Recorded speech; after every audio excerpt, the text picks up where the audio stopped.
ایک اور واقعے کی طرف آئے، ایک چھوٹا بچہ 12 سال جس کی عمر،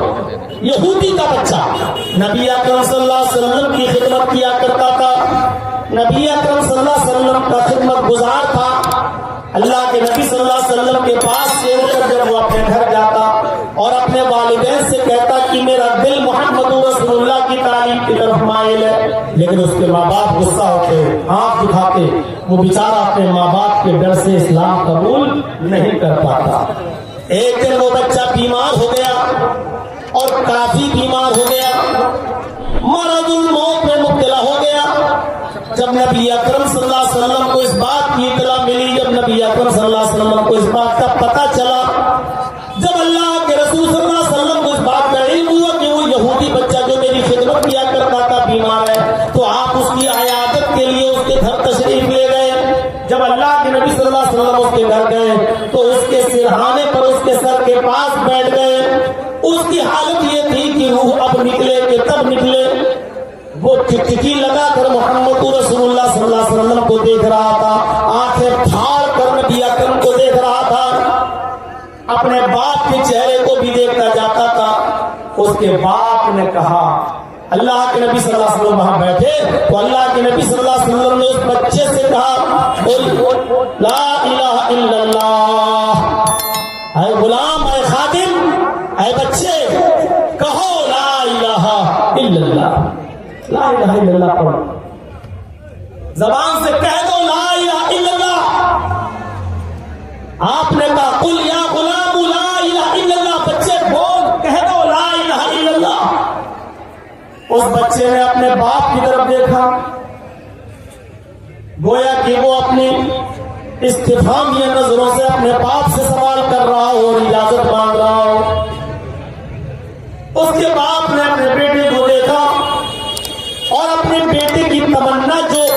حالت صحت و تندرستی میں وہ ظاہر کیا کرتا تھا، اس کا خیال کرتے ہوئے اس کے باپ نے جو یہودی تھا اپنے بچے سے کہا، اطیع ابا القاسم، بیٹے تم ابو القاسم کی بات مان لو،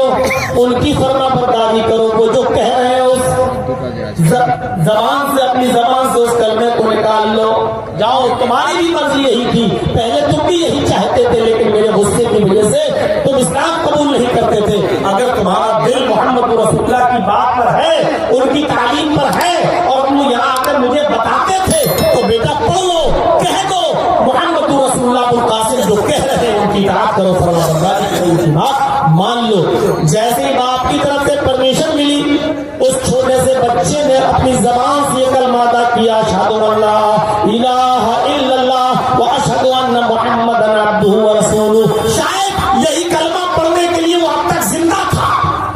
اور جیسے ہی اس نے یہ کلمہ پڑھا، کلمہ اس کی زبان سے نکلا اور اس بچے کی روح بھی نکل گئی۔ کلمہ جیسے ہی اس کی زبان سے نکلا، اس بچے کا انتقال بھی ہو گیا۔ اور جیسے اس بچے کا انتقال ہوا، اللہ کے نبی اس کے سرہانے پر بیٹھے ہوئے کھڑے ہو جاتے ہیں اور کھڑے ہو کر کہتے ہیں، الحمدللہ الذی انقذہ عن النار، تمام تعریفیں اس اللہ کے لیے ہیں جس نے اس بچے کو جہنم کی آگ میں جلنے سے بچا لیا، جہنم میں جانے سے بچا لیا۔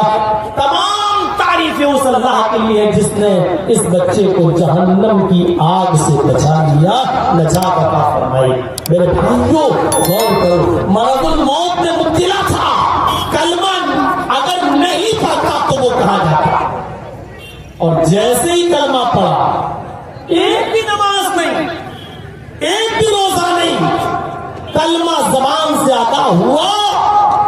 روح نکل گئی۔ اور اللہ کے نبی اس کے لیے کیا کہہ رہے ہیں، الحمدللہ الذی انقذہ عن النار، تمام تعریف اس اللہ کے لیے ہے جس نے اس کو دوزخ کی جہنم کی آگ سے بچایا۔ ہم کہاں لا الہ الا اللہ